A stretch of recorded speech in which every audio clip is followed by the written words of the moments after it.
There we are. Okay, we fixed it. We're good. It wouldn't be a salty stream if there wasn't a little scuff at the beginning. You know what I mean? But we're here. Our mic's on.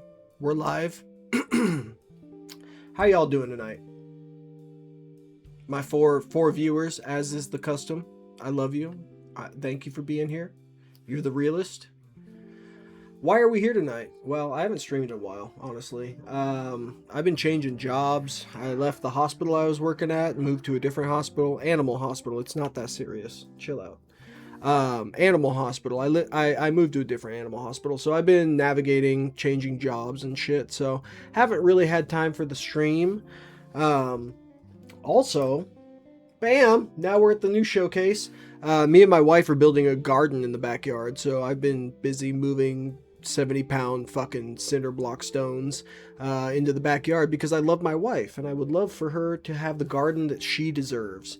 So that's what I've been doing instead of streaming. So you can't make me feel bad because I've been out there living life and being a good boy. Whereas, you know, being here on stream, it's maximizing evil. So anyway, I felt a little evil today. I felt like I needed to get some evil off my chest, and that's why we're here. We're not here for the Salty Squid song, though. We are here for just schizo content, really. I don't have a theme today. Usually I have a theme and a plan. There's no plan today. I just got a bug in my butt to stream because it's been a while. And so here we are. I do have a few videos I would like to view. One is MAGA is a cult, which, you know, seems obvious to the informed, but it's by Destiny, so it could be filled with bullshit, you know? And so we're going to start with that. After we're done with that, I've got a little bit of Candace Owens schizo content to go through because she's always good for schizo content. And then after that, if we have time, I would like to check out this Breeding My Army of Lesbian Geckos video. That seems interesting and somewhat animal science related, so we can dive into that. And if there's time after that, we can dive into the Smug blog. He goes to the bottom of the pile. He's not that important, and his words aren't that important, so I need everybody to keep that in mind. We're going to start with Destiny, who, you know, despite being despicable sexual predator somehow is still ubiquitous on the left, and I really hate it. I really hate that the three top characters of the breadtube leftist online discourse are Destiny, Vosh, and Hassan. Destiny, who doesn't know what consent is and doesn't respect animals. Vosh, who has a goon folder full of kitty porn, and Hassan, who apparently can smell the trajectory of JDAM missiles just by looking at a video. He can know where they're coming from. It's quite the spectacular trio we have at the top. Let's see what Destiny has to say on the cult of MAGA, though. He's talking to Adam Kinzinger, who is, I guess, somewhat of a respected figure in the left-leaning universe. I don't really care for the figure. Hello, Adam Kinzinger. I got it, right? The G? Yep, perfect. Good job. How are you doing today? I'm so excited for you to join I'm good. I'm good. I never know how to answer those. Like, I'm good. The country's on fire, but I'm good. So me and my audience, I'm going to fast forward through a lot of stuff. I don't know if you're familiar with any of my online content at all. A little bit? Okay. So I had a huge awakening where I think there were a lot of people who, in 2016, we hated Trump. And then maybe we felt like we got a little bit of Trump derangement syndrome. 2021, 2022 rolls around. And then at the urging of a friend, I pick up and I decide to read through the 970-page January 6th Select Committee report. And then I have this huge moment of, oh my God, everything was so much worse than I could have ever imagined.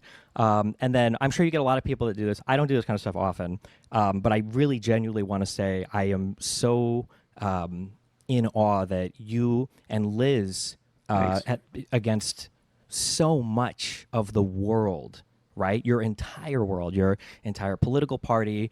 I'm sure, I mean, you mentioned it. We watched the documentary that was made, The Last Republican. People in your personal life, people that I'm sure you never could have imagined fighting with, that you decided to take up that fight. It was just such an unbelievably heroic act. So I just want to say thank you genuinely for the first part of that. Yeah. Well, Yeah, thanks for saying that. And I appreciate it a lot. And it was hard, right? Like I'm not downplaying that, but I think the thing that still kind of gets me on it is I always just assumed that the second I took an oath, like what I did was basically what was required of me. And it's always amazing, but also like extremely disheartening to see that so many of my colleagues just went along with it. And even though in the dark rooms they'd whisper, like, oh, yeah, I agree with you. But like, history is a real thing. People are going to read back at this time. And Kinzinger's a name that doesn't hide very well. So my son, if he comes to me and talks about, hey, what does it mean to do the right thing? And I, just went along with evil, it would be pretty hard to give him that example.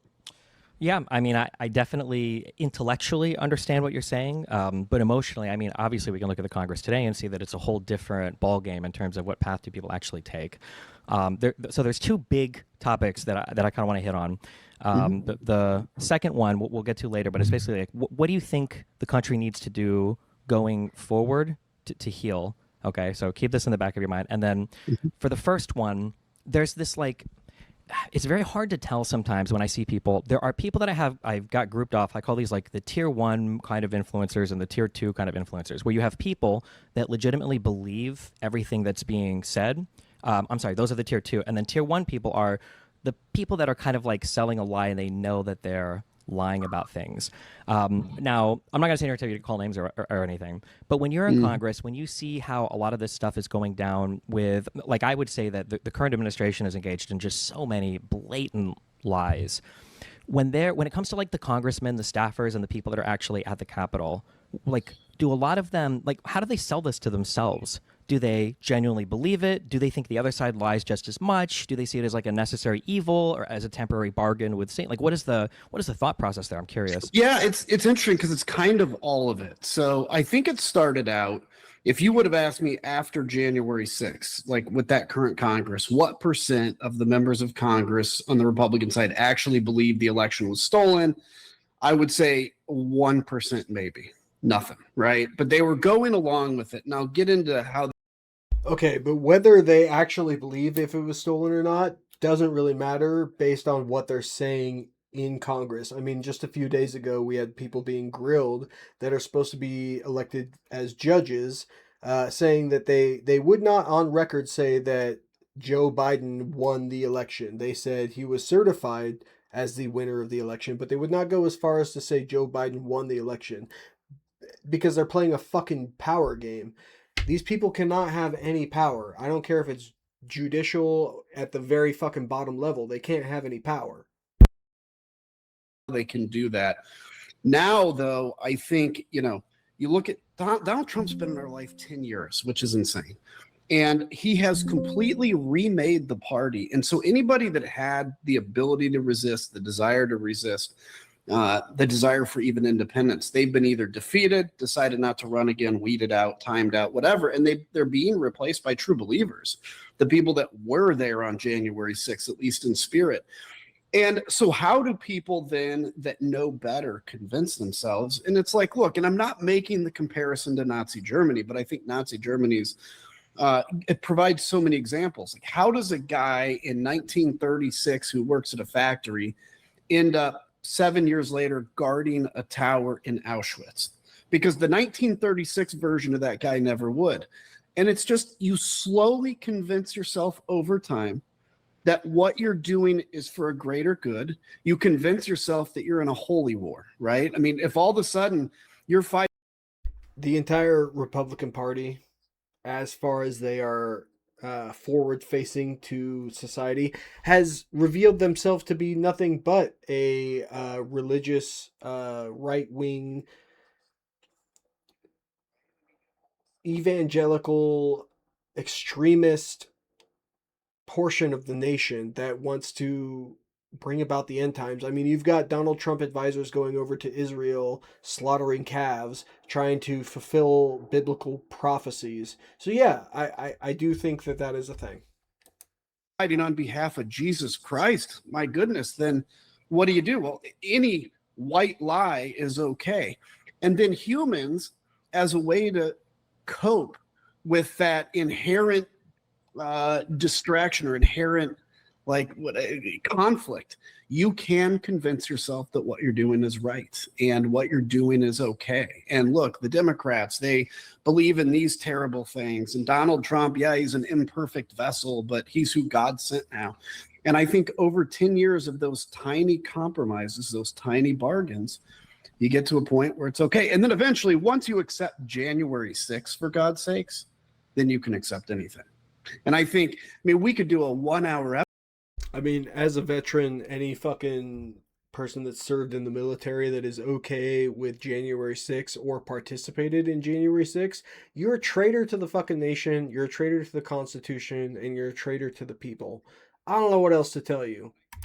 Episode on different stories I know of people that have gotten to this position. Let's just take a quick example. Mike Waltz, who's now the UN ambassador. He was an anti-Trumper in 2016. He and I became friends. He gets elected to Congress. I thought that his addition to Congress was going to be great for a sane Republican. And he flies home on Air Force One and boom, transformation complete. Presence to power, proximity to power changes a lot of people too. I mean, not only does power change people, but fucking money changes people. People that are born into money have no shot. You have no shot at being a good person. Money is a corrupting factor, and it really erodes people's souls and their humanity and makes them fucking horrible people. I've had lots of chances in my life to chase money and go after big money, and I didn't do it because I would rather chase my passion and be self-fulfilling than try to chase money, because nobody that has a ton of money is fucking happy, bro. In the J6 report you guys had, I remember when the Capitol was being broken into, and you've got the calls that are going back and forth between Trump and members of Congress. I distinctly remember the conversation that McCarthy was having with him about, "Your followers want to kill me," and he's like, "Well, they're more upset than you are," And I guess one thing that I really vibed with in the Last Republican, in the documentary that you filmed, was this idea that immediately after the J6 stuff, it kind of seemed like there was this moment of, okay, maybe this kind of stuff was not good and this is like a bad thing. I think. And we're having another moment of that where fucking Republicans or people that voted Republican in this last cycle are realizing that they fucked up and they're trying to backtrack on that shit now. But there ain't no backtracking, bro. You did what you did. You made your fucking choice. Now we're all fucking living with it. Now we're all living with war with Iran. Now we're all living with fucking $5 gas prices at the best. Now we're all living with increased grocery prices. My fucking water bill just went up.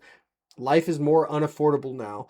Thank you, Trump voters. Congratulations. You have won the stupid prize and you have taken us all on this lottery with you. McConnell really messed up not convicting in the Senate. My feeling at the time, I guess you would know, is I feel like the Republicans the lawmakers thought that Trump just couldn't run again. You can't run after losing. And so they're like, we don't have to worry about this. And my God, what a horrible gamble that was. Yeah.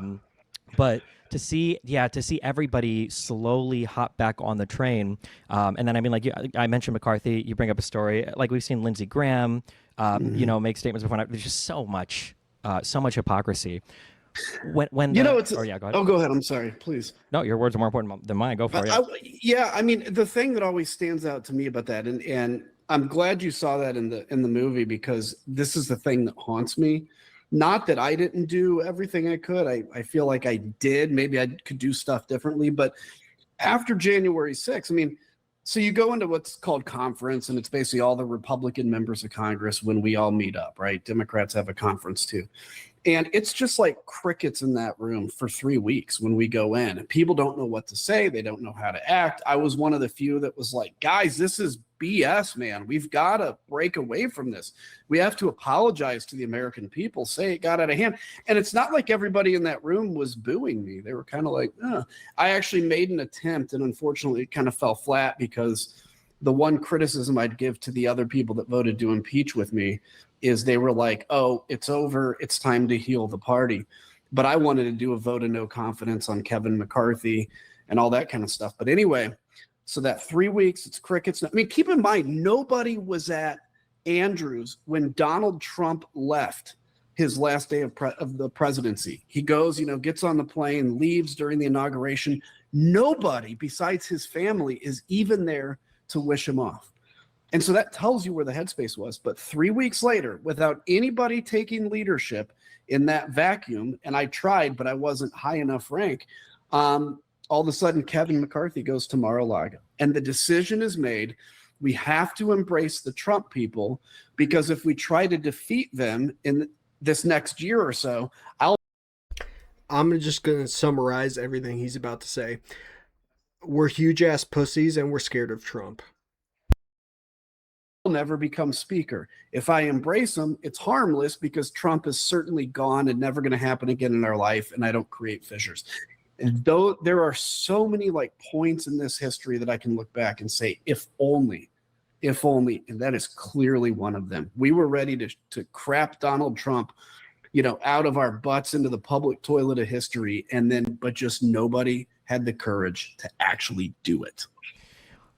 It's so funny because as politics has gone on, I say funny, it's actually really depressing. I've switched from kind of political analysis to more just kind of, I call it influencer analysis, because I really do feel like the politics of DC and the United Gay. States in general now are just, they can all be seen through like the frame of like how do YouTubers or online personalities act. And it's funny because one of the huge complaints that I'll have sometimes is there will be a large internet figure, and then they will do a thing and their community will have a response where I feel like the community response is not good. And as an influencer, YouTuber, streamer, whatever, you always have two choices. You can either go Destiny is trying to autistically get into streamer, online, YouTube, bro, politics talk right now, and I feel like Adam Kinzinger is just gonna glaze over like a donut. with what they're demanding, and so you kind of follow, you let your community push you around, or you can push back. Usually you'll lose a couple people, but you're shaping a better community, and then in the long run hopefully you're shaping more.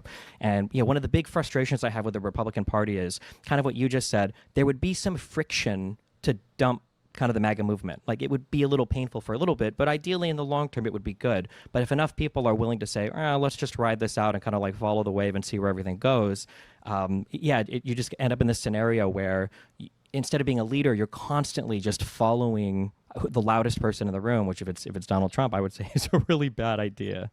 And you put a layer onto that, which is, I'm gonna see your auntie and I'm gonna raise you and say that it's even worse if Destiny is the person that you're listening to. no, we do look at politicians, in particular the president, as our leaders. We like to, as Americans, pretend like we're, politics is crazy, but we're all independent. No, leaders do set the tone for the culture. And I've looked back, like, just in my head, the last 30. Speaking of which, why is Destiny even this close to somebody in the or in the Democratic Party? I know he was schmoozing up to people in the DNC during the last election, but like, haven't we found out enough about how he treats women, doesn't believe in consent, videotapes people without their knowledge? Haven't we learned enough to disregard this motherfucker and his big ass head on that tiny ass body and all of its opinions? I don't know. I've learned enough. Years, and you can see who is president and who sets kind of the tone. When Obama was president, there was kind of this feeling of optimism and hope. Obviously, Trump brings crazy with him. But underneath Trump, you have your senators and members of Congress who have some influence, not as much influence as Trump, but some. So all of a sudden, Trump is in kind of like persona non grata mode. And instead of these secondary influencers, actual influencers or members of the House and Senate coming out and saying the tough thing, they just relinquish that. So the only voice left in the room, not just the loudest voice, the only voice is Donald Trump and his loudest supporters. And that's where, like, people, if you go into politics as a job, people are relying on you to bring your leadership with you. That's what they hire you for. And if you simply Listen, nobody goes into politics thinking that it is a short-term job. They're going to serve the fucking people, do their time, and get out. I wish that's how it was. That's how my military career was. I did my duty to society. I got out. I would gladly go be a politician, serve my duty to society, and get out. I am not worthy of being a politician. I promise you that. But I wish that thought process at least was instilled in more people, where they're like, this is not a chance for me to go make it big in the stock market and get a bunch of corpo funds and be a celebrity and everybody's going to know my name. I wish it was more of a public service where they're like, you know what? I'm going to go fucking serve the people. I'm going to make my $164,000 a year. And other than that, I'm just going to do my fucking job. But that's not what it is. It's a fucking celebrity factory. It's people trying to enrich themselves. It's Citizens United on steroids. It's pathetic. Are there to get reelected or to take the easiest route. It's like a car, you're going down the interstate, you make a tiny turn on your steering wheel, it's fine, but eventually you're going to go off the road if you're not correcting it. And that's exactly what happens. And so, you go on Fox News and you're watching Senator Lindsey Graham, who you have some respect for as a base voter, and he says Donald Trump is awesome. He says Donald Trump didn't do anything wrong. You're like, well, I guess he didn't do anything wrong, because everybody I give any trust to all says he didn't. So I was actually surprised, not really, but like looking back, I'm surprised that anybody broke from Donald Trump, because there was nobody besides like me and Liz to say otherwise. Something that I've noticed between the left and the right, on this thing of like loudest voice in the room following them, can you tell me if you have this impression, or if it's true, why does this exist? It feels like on the left, I would say the messaging apparatus is not there. It doesn't exist in terms of this, like, I feel like the right right now has this top-down, like, resonant. Okay, but here's the thing. You have to acknowledge that there's a divide, Destiny, between the online left, the actual leftists, the people that broke away from Obama, that were pro Bernie Sanders, that are socialist leaning. You have to acknowledge that those people exist. And then you have to acknowledge that the Democratic Party exists, which does not line up with those people. It's two different factions that are fighting against each other right now. The Republican Party, at least up until this last 8 months, was extremely in line with themselves. They weren't infighting. They were all behind the same guy, Donald Trump. They were all behind the same exact candidate. The left has always been infighting for as long as I've been a part of it. But the right was completely solidified up in this election. Only after the last 8 months have occurred have they started to infight and break apart, and Candace Owens is fighting with Ben Shapiro, and all the fucking right-wing intellectual sphere people are fighting with each other, and Donald Trump is fighting with the Republican GOP old school party. It's all infighting now, but prior to that, in the election, they were all fucking in tow. Donald Trump is the savior. He's going to do everything we need, mass deportations, all that shit. Reverberating, like one thing is said and every part is ringing the exact same tone. Like an example that I'll always give is if you're watching the news and you hear somebody say something like, this candidate, this leader has horrible messaging, that will only ever be said by a left-wing news host, because on the right, their job is the messaging. Sean Hannity would never say, like, Trump messaged very poorly on this issue. Sean Hannity would message for Trump on the issue. Is there like a and again, you don't have to expose or whatever, but like, is there like a big signal group, or is there like a big like email list where it's like, today, this is how we're defending the Preddy thing. This is how we're defending the war in Iran thing. 47 years, guys. Everybody get on this talking about it. Because I swear there's such uniformity with the messaging. It's insane to me sometimes. Why does that work on the right so well? Yeah, I mean, and the funny thing is, like, when Obama was president and I was in Congress, we kind of felt like it was the other side. And we're like, the Democrats are so good at messaging and we just fight with each other. Part of it is a function of who Donald Trump is, right? He is a hate him or love him. He's a powerful personality. Adam, and his messaging can cut. Adam, the problem wasn't the messaging. The messaging was great. It was the delivery, brother. Obama's messaging was spectacular. It was the fucking delivery. Through, he says something crazy, and that gives permission for everybody under him to say something crazy. I wish there was a big signal group because we could infiltrate and disrupt it and expose it. But really, it comes down to when a party has the presidency, they have a huge advantage in all kinds of levels. Then the GOP has built a very solid group of loud influencers, right? You see them on X and everywhere else. They've got, the podcast. You're one of the few highly ranked podcasts on the good side of things. They have so many of the bro podcasts and whatever else. And Donald Trump comes out and makes a statement, and everybody gets their marching orders from that. And so, the other thing, look, Biden, love or hate Biden's presidency, he was not a great messenger, right? Not necessarily in saying what he said, but he was not forceful. His voice didn't cut through. If the Democrats in 2028 can end up settling on a candidate that has solid cutting messages, that is not. Bro, solid cutting messages from the DNC. I don't know. I got an email recently because I'm part of that fucking group, giving me a list of DNC prospective candidates, and I gotta say, it was really fucking sad, bro. It was really sad. I'm gonna see if I can find it and pull it up for y'all. It was sad. Fake. Can I say this again for a bajillionth time? It's fine if you say something stupid or bad or dumb, as long as you're saying what you believe. Democrats, this is one thing I noticed when I joined the January 6th committee and had my first real expose into how Democrats operate different than us. They're very poll tested and very scared of offending. And part of that is, obviously Democrats are made up of a bunch of disparate groups with different interests. And so they have to try to keep them together. But this is a time in America where people, I think, value genuineness. They want to know that what you're saying you believe, even if it's Donald Trump is not Autists are rising. Autists are rising. He's an effective messenger. And so Democrats will be at this disadvantage, I think, for the next 2.5 years. The key is who is going to be their standard bearer and presidential candidate. And I think you could see that flip. The other thing, too, is, look, the Republicans have become pretty good, which is funny because it never was like this. They're pretty good at keeping the circular firing squad generally within the family. Democrats, you have the moderates hate the libs hate the moderates, the Israel-Palestine battle going on.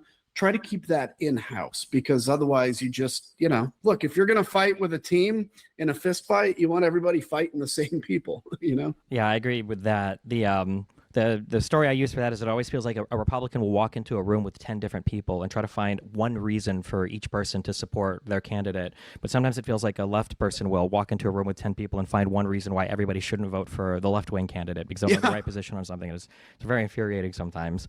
Well, and I'll give you another quick example. I get sometimes, and it's not much, obviously I'm functionally a Democrat now, and I'll still get occasionally somebody that makes a comment, well, you used to be a Republican or you voted this way before. And I'm like, I'll tell you what, I'm here fighting hard to get Democrats in office. And this is the thing you're going to focus on.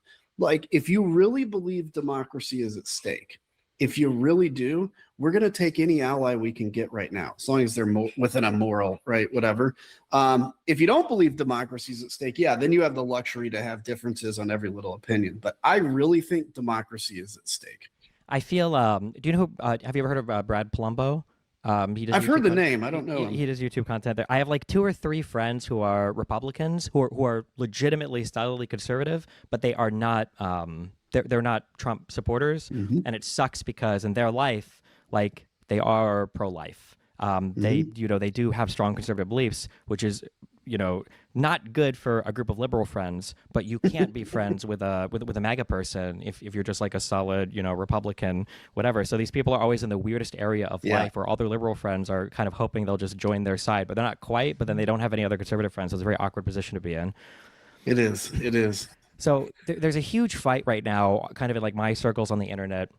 And then it'll come to the Democratic Party, if it's not already being discussed, of what does it look like to heal or to move forward from the last, it'll be 12 years, because somehow Trump was still, on everybody's minds, even in the 4 years where he wasn't in office. So after Trump is finally out of office, assuming he doesn't run and win for a third term or whatever, right? In terms of moving forward, is it best to Okay. I found it. This is the poll that the fucking Democrats sent to me. Jesus Christ, chat, we're down so bad. Okay.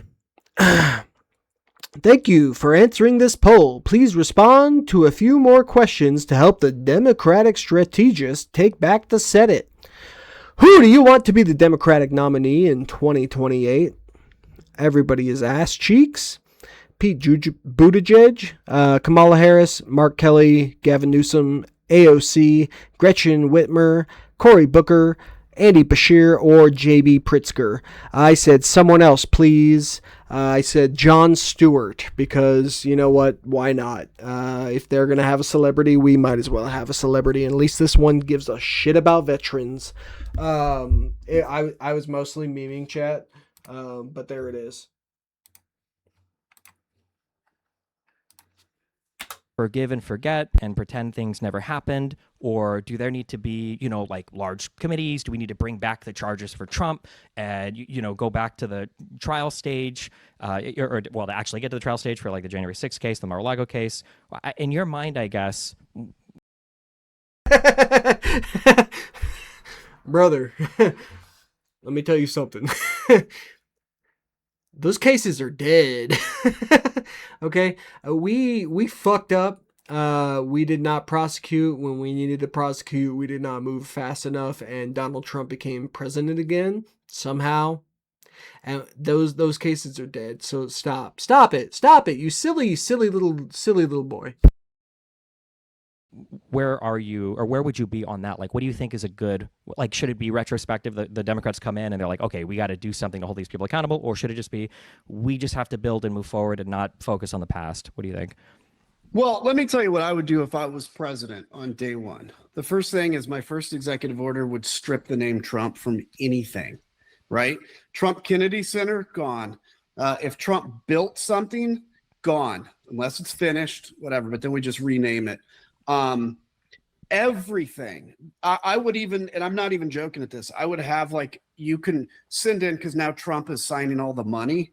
You can send in your Trump money and get new money, replaced it from the Treasury, all of it. I will take him down from the Walk of Fame that he put up. I'll put up Joe Biden's real picture and I will take Trump down. I think we have to erase him from our history. And I mean that only joking, slightly sarcastically. Mm-hmm. Everything he has done has got to be pointed out to the American people that this is absolutely unacceptable. So I'm on the side of swift and severe, within the law, within the Constitution, justice, right?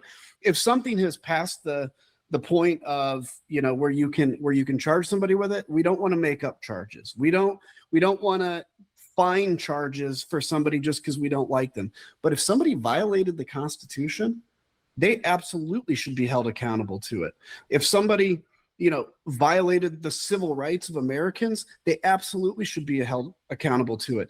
And I'll go a step further. And this is something I think Democrats should be saying right now, and particularly on this part, which is if you're a foreign government and you are engaged in corrupt practices with President Trump, you will be held accountable for that when he's out of office. Qatar, you're going to give him a $400 million jet for free that the taxpayers spend $1 billion to turn into Air Force One, and then Trump takes it with him. First off, I would seize that asset back as property of the United States. And secondly, I will find out everything that Qatar did and promised, and I will hold them accountable for it. El Salvador, you are putting people, you are putting Americans in jail that don't deserve to be there. You will be held accountable commensurate to that.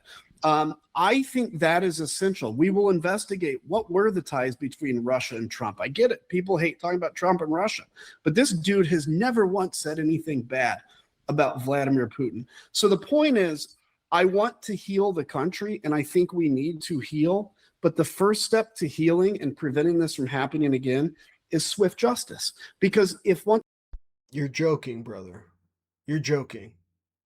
I mean, I would love to believe it, but with how crippled the fucking American justice system is, you're joking. Once again, Merrick Garland, who is, in my mind, probably well-intentioned, but I'm angry at him. Because, we all are, trust me, yeah. Yeah, I can imagine.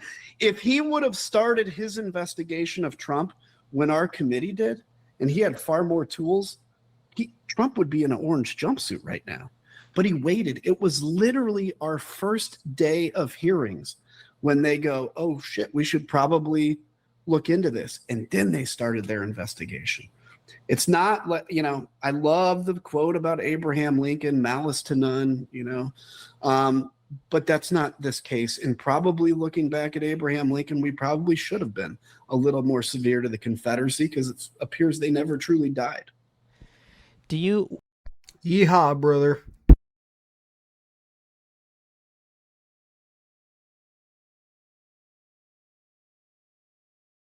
aware of to hold people accountable for?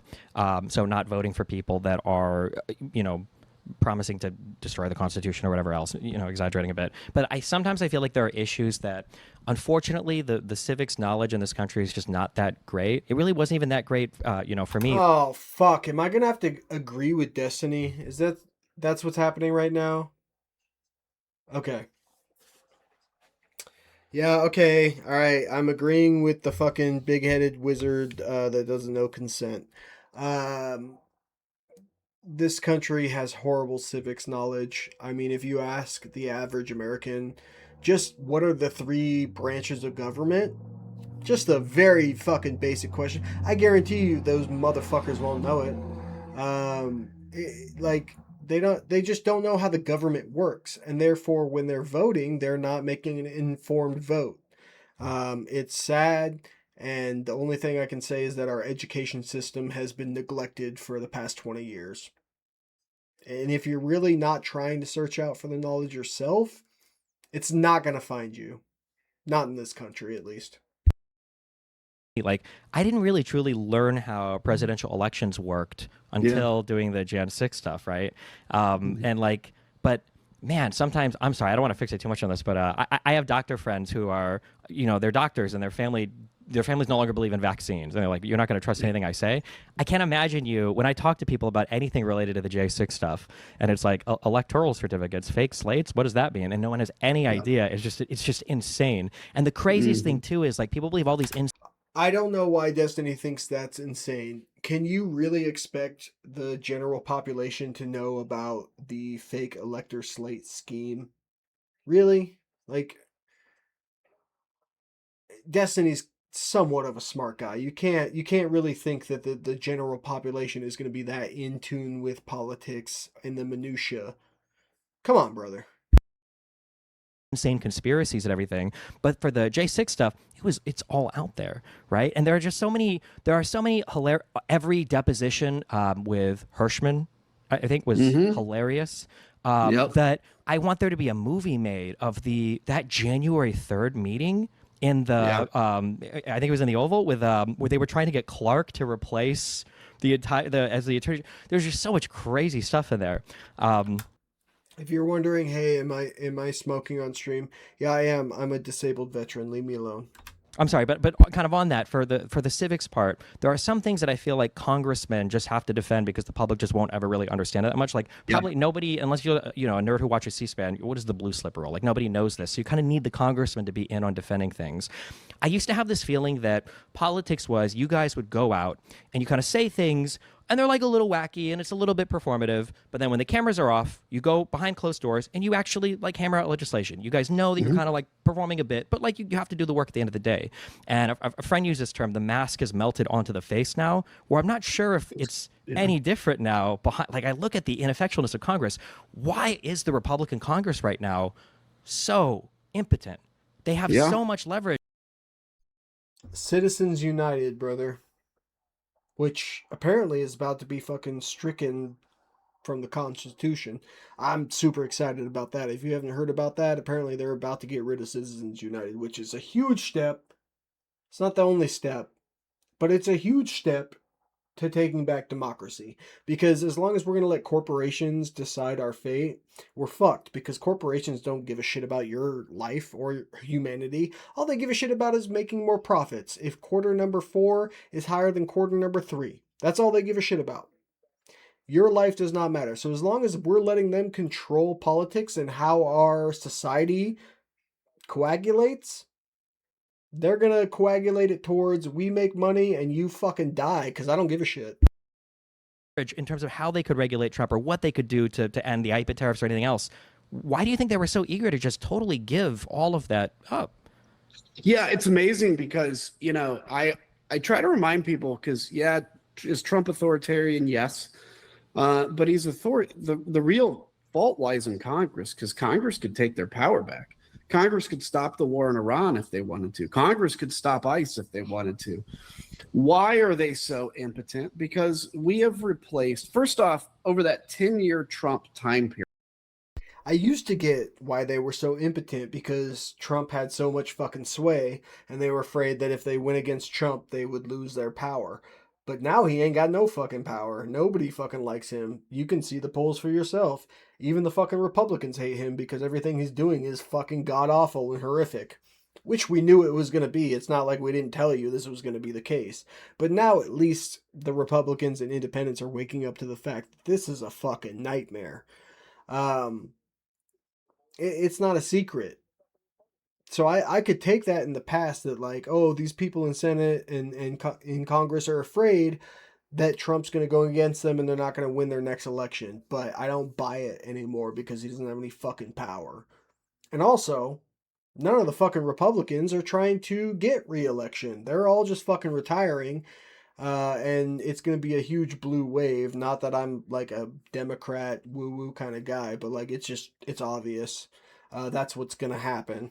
Uh, and it's actually kind of sad because then the Democrat Party is not inspired to grow and become something different than what they have been, other than just the opposition to Donald Trump, which is not enough.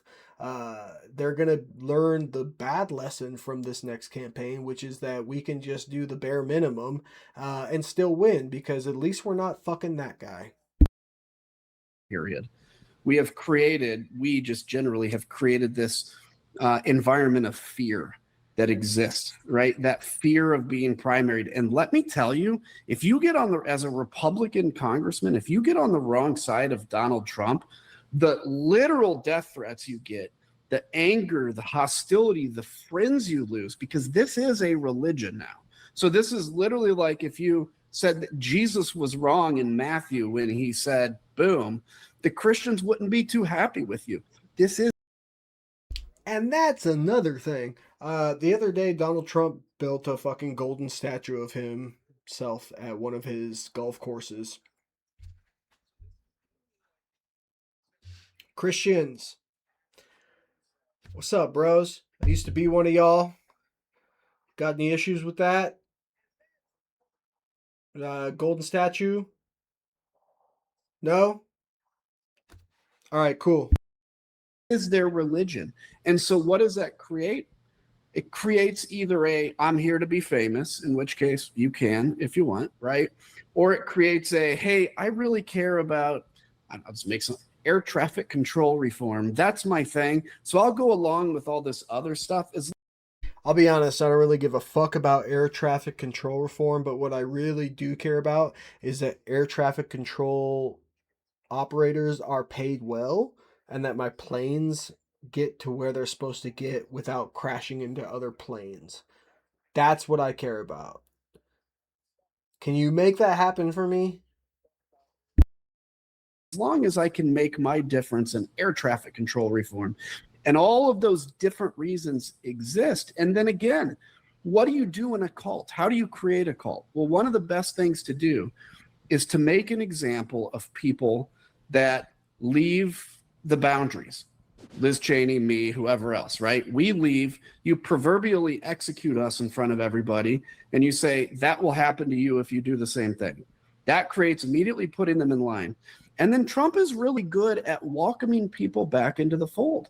I mean, who's Michael Cohen, for God's sakes, who spent the last, Trump's fixer, then spent the last 3 years going after Trump. Now he's got a pro-Trump podcast with Laura Loomer. He's very good at forgiving. And Laura Loomer is very based, and we should listen to everything she says. Bringing you back in the fold. But the rules is I'll bring you back in the fold, but you can never turn your back on me again. That is a lesson, I think, by the way, that Democrats can learn, which is we have to be willing to bring people into the fold that recognize the errors of their way. Now, they can't come in with excuses. They have to come in and say, yeah, I was wrong. I got a good friend that runs an organization called leavingmaga.org. And it sounds funny, but it's a support group for people leaving MAGA, because you lose all of your social contacts because it's a tribal, No, you lost all your social contacts when you became MAGA, and all the good people in your life that had morals were like, "Oh shit, that's gross, brother. I'm gonna go over here." That's when you lost all your social structure, and now you're desperately trying to claw it back, saying, "Oh my God, how wrong was I to have followed such a fallible leader?" But I'm not buying it, bro, and nobody else is buying it. Like, we all told you, this motherfucker was gonna steal your money. This motherfucker was gonna rape the Constitution, and yet here we are because you voted along anyway. the tribal identity. But I think all of that fear out there, and then the incentives. I got to tell you, Donald Trump knows me well. He was always obsessed with me because he never won me over, and it drove him nuts. And Okay, real quick, chat. One thing that I have over Adam Kinzinger is that Donald Trump does not know me well. Me and Donald Trump have never been photographed together in the same room. I've never been near that motherfucker. I don't know that motherfucker. I've never been involved with his business or his shadiness. So I feel like that's a win for me and an L for Adam Kinzinger. he would bring me into the Oval Office, tell me how great I was on television, all this manipulative stuff, so that I would be like, oh, I need to impress Donald Trump. He does that very well too. You know, everybody competes to get on Fox News. Even cabinet members compete against each other, because if Donald Trump sees you, you might get invited to the Oval Office, and you can show somebody that you have his number on your phone. And I mean, it's pathetic. It's pathetic. And they wear the same freaking shoes, dude. He bought them all shoes, and they're wearing. Oh, it's a call. I think I remember when one of the times Biden was walking up the stairs, I think to Air Force One, I think he had a stumble, and of course on Fox News it's like a 3 or 4 or 5 day news thing until they find the next trans person to obsess over, whatever. And then I remember Trump had a stumble. I think it was about a year ago. I think Trump had a stumble, and Rubio was walking up right after, and then he did a fake stumble to kind of like lighten the mood. And it was like, oh my God, are we guys? Is this like? I wish Dude, some days my. What do you mean, bro? That is a boss ass move. That is a brother, I got your back move. You stumble into the club and your brother behind you is like, we stumbling. Yeah, no. Marco Rubio, he might be a fucking war criminal, but he's a real. I fuck with Mark Rubio for that. Party had the unity here that somehow the Republicans seem to muster behind every single issue. Yeah. You don't want that unity. No, I know. At some point it's too much, but maybe a taste of it. But dude, listen, I mean, for them to sit around, and I know these meetings, and it just drives me nuts when they're like, sir, these cabinet, thank you for your leadership.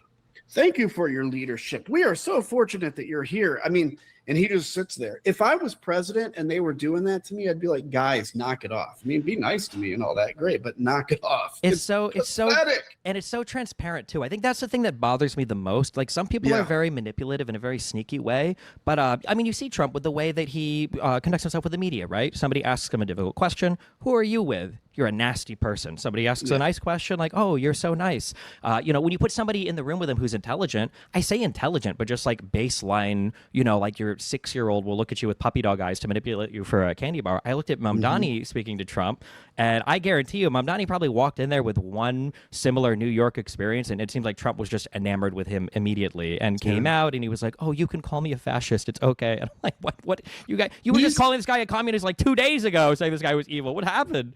This is the most misunderstood thing.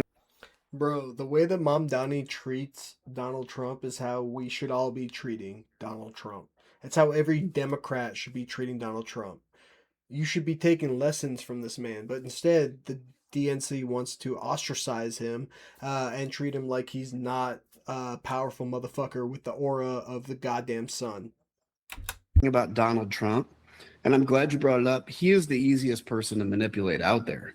I mean, this deep depth of narcissism. So I don't know if Russia has anything on him. But I will say at least Putin, who is a KGB agent, knows how to manipulate him. And he'll call him, tell him, oh, you're doing such great things, Donald. Did you know the Ukrainians attacked us? Oh my God. And then Ukraine has to call, and then Europe has to call. The best thing that happened recently, I mean, it's bad that it had to happen, was Europe has finally started standing up for itself. And what I learned.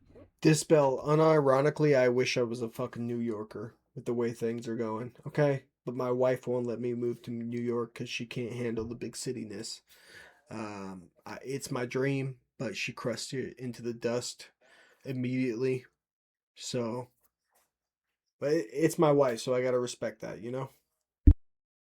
Learned with Donald Trump is if you stand up to him, he respects you more.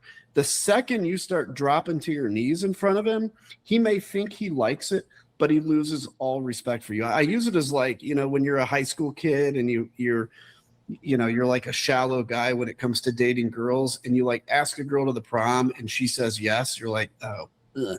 And if she says no, you want to go out with her so much more because you're a teenager with a teenage brain.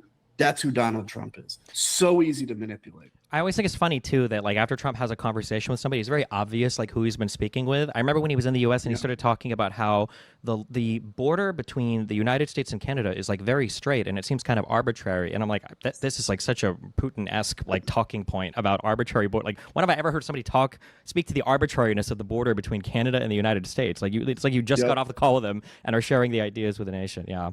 Or you see the one thing like, what was it? There was Alcatraz. He wanted to, out of nowhere, he's like, we're going to reopen Alcatraz as a prison. And then. Stop it. Based? Is that based?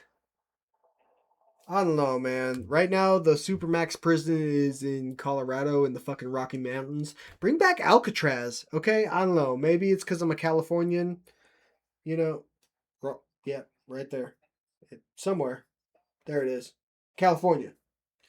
Maybe it's because I'm a California and I fucking went to field trips to Alcatraz and I have nostalgia for it. But you know what? Bring back that mobster shit. Put them back on the island. Release more sharks into the water, honestly. Yeah, we don't need to hide them in the mountains. We need to put them in Alcatraz, in San Francisco. It'll be great. I support that, actually. These motherfuckers are tripping. Somebody traced the fact that on cable TV at Mar-a-Lago, the movie Alcatraz was on at the exact moment he tweeted that. So he like saw the movie Alcatraz and it's like,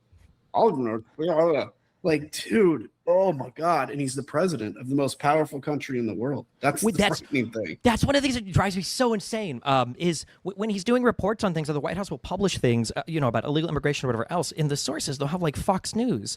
And I'm like, bro, you have the most information of any individual human being in the history of the entire planet at your fingertips. Why are you going to Fox News for your sources? I remember people would sometimes post like, this is a tweet that Donald Trump makes about some issue. They did this in his first term, and they would go back and they would look at what was on Fox and Friends like an hour earlier, and it would just come right from the TV shows. Yep. Oh, I mean, the dude got rid of his National Security Council. Generally, basically, it's gone functionally. And somebody had asked him once, "Who's your advisor?" He goes, "My advisors are mainly myself."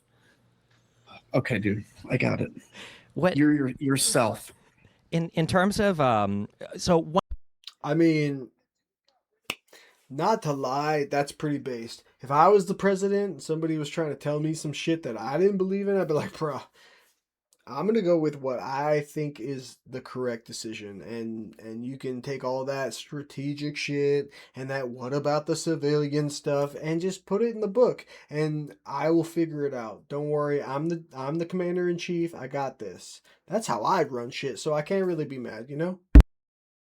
One thing that I'm very sympathetic towards, and I feel like this is a very invisible thing to MAGA and then to the entire left, is one of the reasons I feel like it's important to fight against MAGA in a good way, in that you're fixated on just MAGA, but not necessarily all conservatives, is because I feel like one of the things that would be helpful if there was a better fight against kind of the MAGA movement isn't just getting rid of MAGA, and it isn't just winning as Democrats, but like as a strong center left to far left person, like I do think it is important to have a strong right wing movement in the country to fight over some policies on.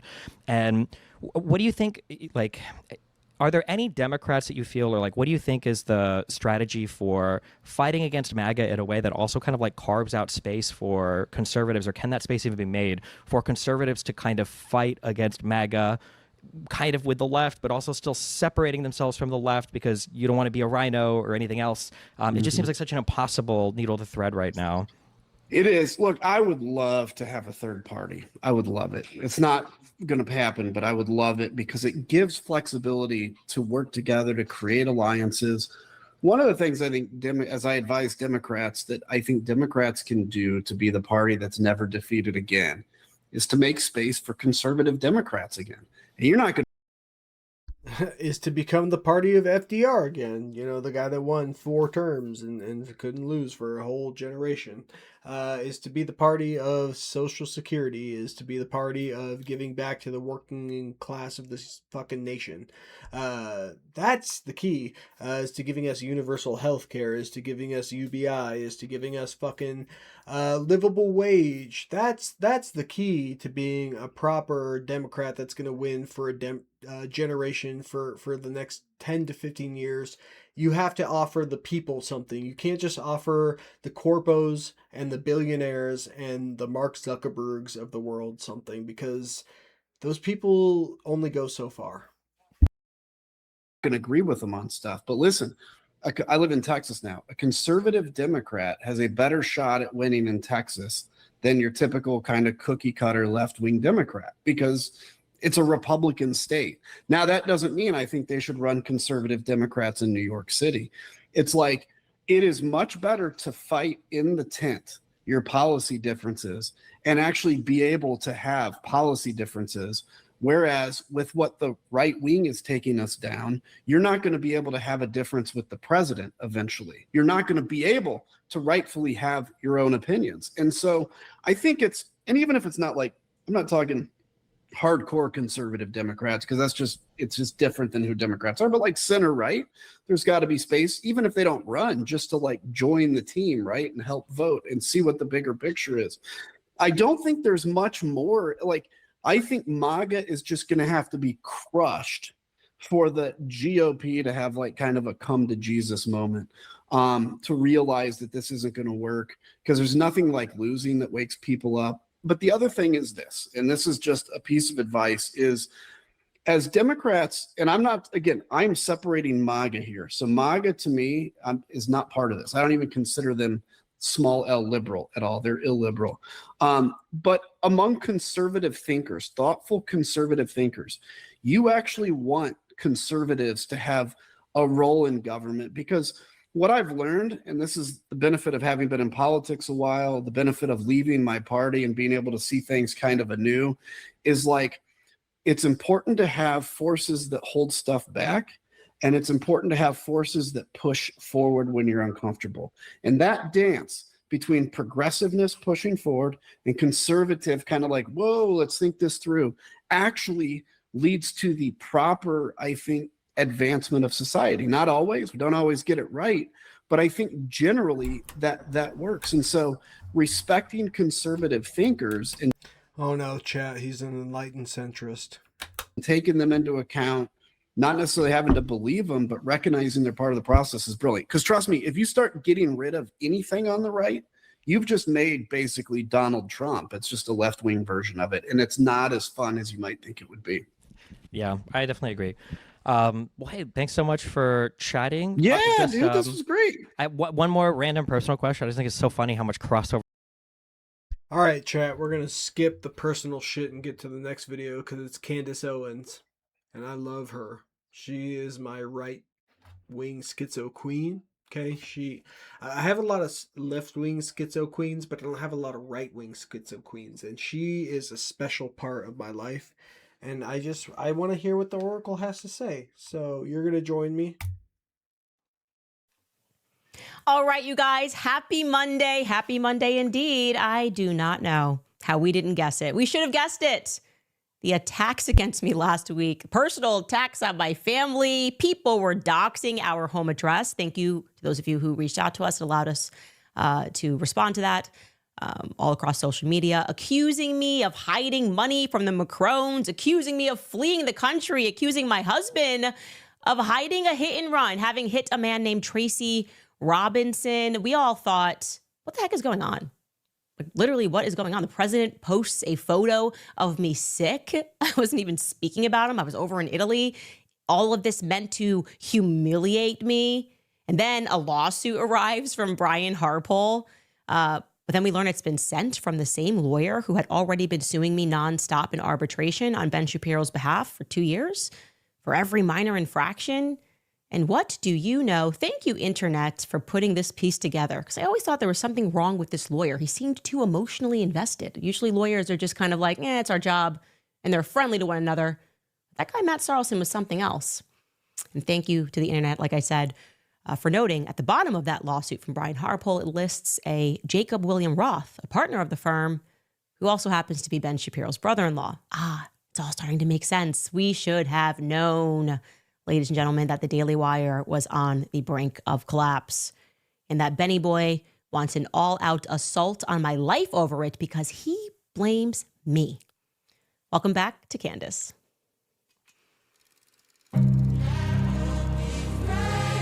Let's go.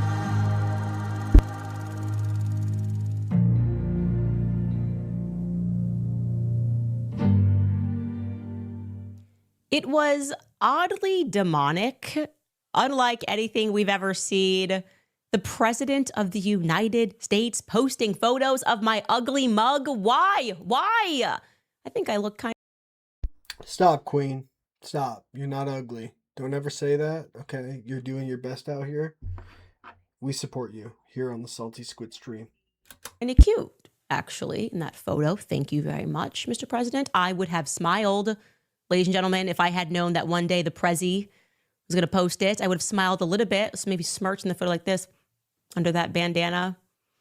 Publicly, everyone knows that also Laura Loomer has been stalking me. But I've been telling you guys, my real stalker in life is Ben Shapiro, okay?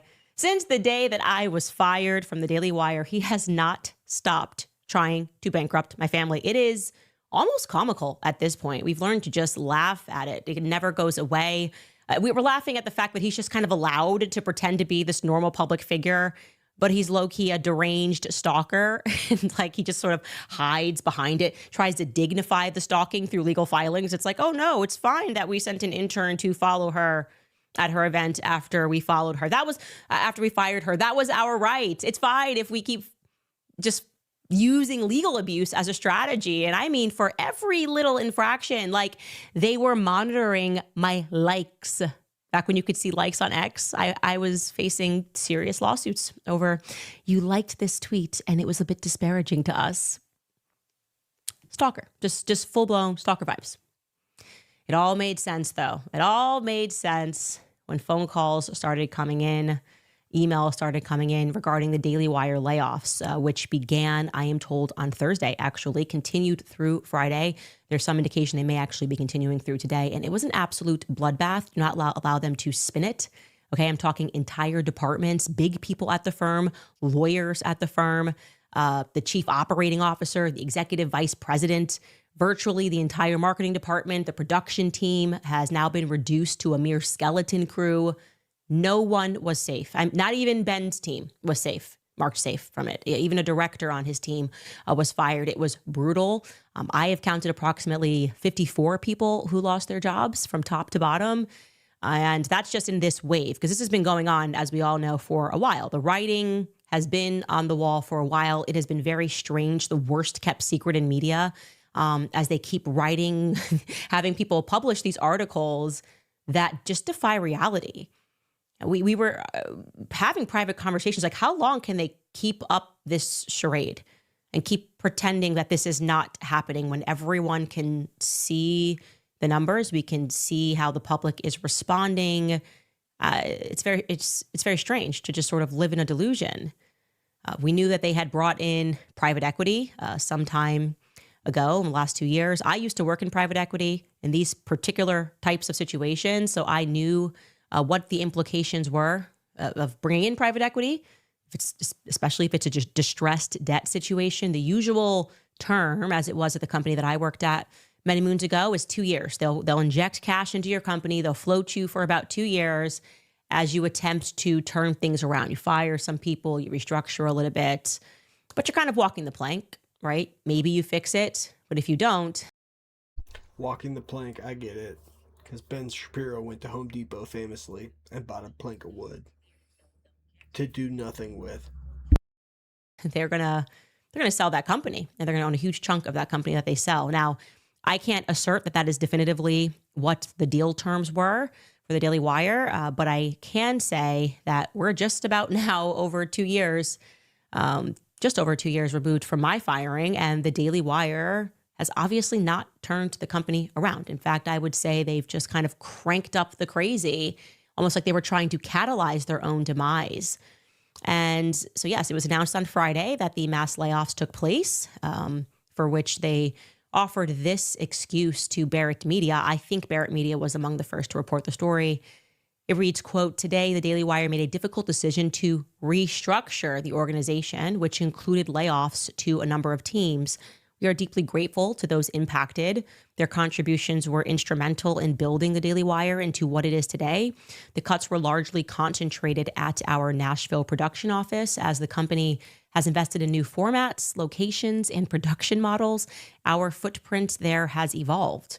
Over the last year, we have added production staff in DC, the Northeast, and Florida. This step allows us to focus our resources on an ambitious slate of new entertainment projects that are set to release this year. Additionally, we will continue to invest our editorial team in investigative journalism.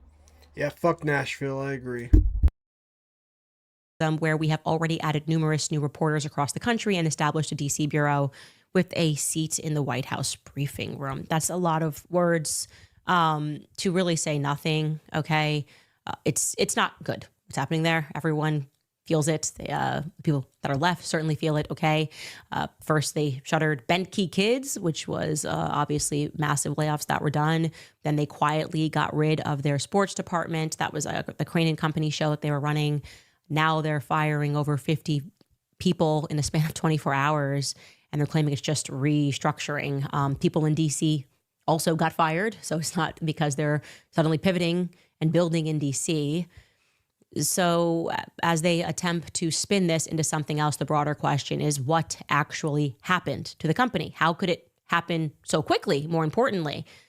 Because make no mistake, this is like the equivalent of Enron, right? Because right infighting is the new thing, sweetie. Get with the times. It's a virtual overnight collapse. In 2023, they were arguably one of the most promising companies, conservative media companies, certainly in the game. They were at the top of their game. Everyone was clamoring to work with them, to do projects with them. And now we fast forward to 2026, and generally speaking, again, I'm speaking generally, everyone hates the Daily Wire, right? We just hate the Daily Wire. How is that possible? Well, there are multiple assessments that are floating around right now. Of course, many people directly associated their demise with the never ceasing war against me, which began with my unnecessarily glorious public firing, supplemented by a staggering claim that Christ is King is anti-Semitic. People were going, God will not be mocked. It's a strong start to say Christ is King is problematic, and we've got the money to make that fetch, Gretchen. So yeah, that's the chatter. Did it have to do with me? Take a listen. That was the worst invocation of Mean Girls popular culture that I've ever fucking seen. Stop it. Candace Owens cooked you, Ben. She made you look like, well, the little bitch that you are. She straight up publicly humiliated you, and you allowed her to let you destroy the entire media organization that you built. And a lot of people, which is also interesting, are stating that Candace Owens Candace Owens was successful in leaving the Daily Wire, getting fired from the Daily Wire, and now she's a massive independent commentator, public figure. And this only happened, her success only happened after the Daily Wire. She's probably feeling really good right now. I'm going to be honest. If I was Candace Owens, I'd be feeling pretty damn good right now. Django Unchained. Dude, she's like Django. She's like Django, killing everybody in the big house and then blowing it up. kind of what it was, because she was there. She worked there. She was probably one of the top shows. And then she just exploded the whole house on her way out. Kind of epic. All right. Well, I think we're going to end things there. We'll pick it up tomorrow. We'll finish this Candace Owens video. We'll finish the Smug Bug blog at some point. But for tonight, we're going to end it just because it's getting late and I got to fucking work tomorrow. Good night, my loyal viewers. I love you all. You're the best. Mwah.